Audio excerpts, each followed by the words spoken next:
бірде түсінбей отырмын да Маржан ханымды. Маржан ханым, сіз талаптарыңызды айтып кеттіңіз ғой, жаңа Диасын сызып айтып кетті. 20 жастағы жігіттерде болады дедіңіз да. Қазір 25-20 жастар балалар қалай әке болады деп тұрсыз. Сізде алдында бір таныстық болған жоқ па жас баламен? Қателеспесем. Сол кезде 2 аптаның ішінде сіз ұнатып та үлгердіңіз ол жігітті. Және жауапкершілігін көрдіңіз, жас баланың жауапкершілігін қандай болатынын көрдіңіз. Сізде қайтадан сол жағдай қайталанады деп қорықпайсыз ба?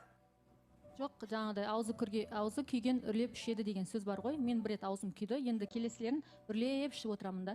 Сол үшін кішкене жас талабыңызды өзгерту керек сияқты, бір ең болмағанда 25 жастан бастау керек сияқты, 20 жас тым ерте сияқты қызыңызға әке бола алады деп айта алмаймын. Сөзіңізге қарасам, сіз мұнда өзіңізге жар ғана емес, қызыңызға әке де іздеп отыр екенсіз. Сондықтан талабыңызды бір қарастырып шығып, жас балалардан кішкене алыстау жүргеніңіз дұрыс сияқты. Ислам.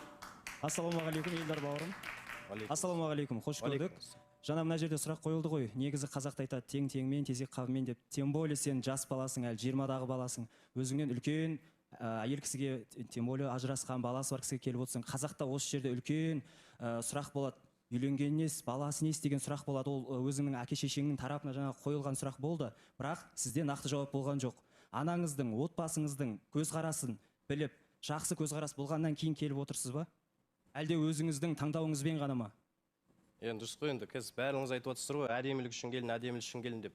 Жалпы әдемі, шын айтам, Маржан ханым өз жасын әдемі, бірақ та мен болашақта таныса келе, сыртқы әдемілік ішкі жан дүниеде де. Сол себепті мен жауапкершілікті өзіме аламын, және де осы күнге дейін өзім жауапкершілік өзіме алып келе жатырмын.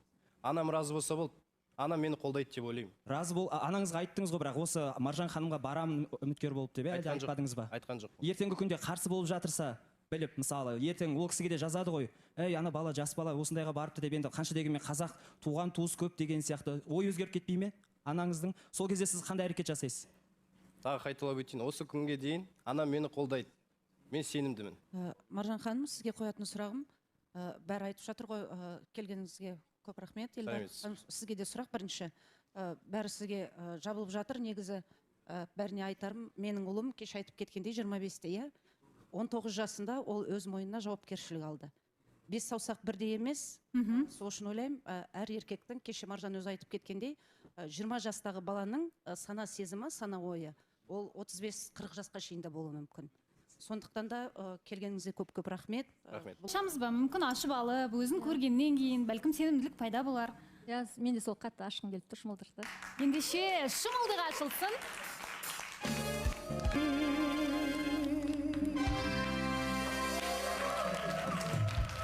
Шымылдық ашылды.